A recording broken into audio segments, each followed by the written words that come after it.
Everyone in the village thought he was crazy. Until that morning they saw death enter through the door.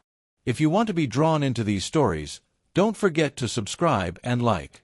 It was the year 1348.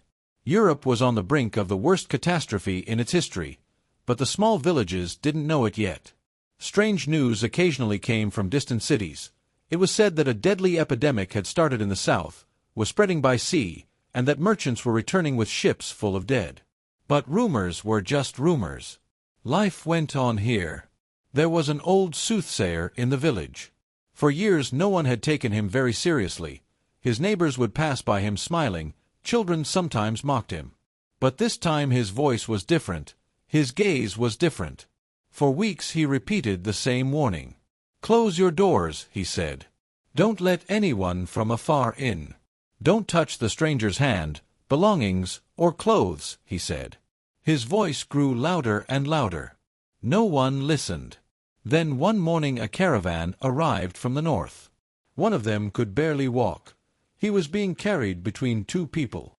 He had dark, swollen marks on his arms and neck. The villagers opened the door. They took him in.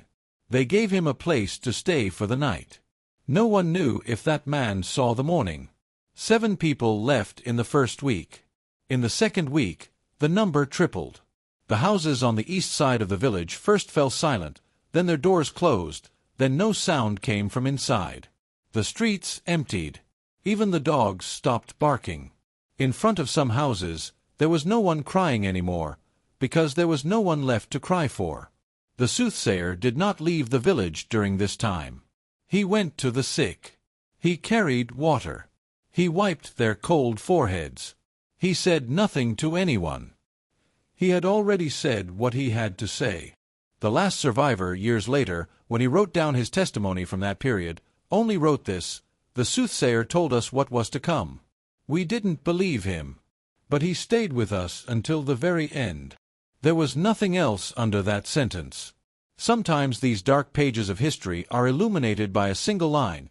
If you want to stay by these stories, subscribe and don't forget to like.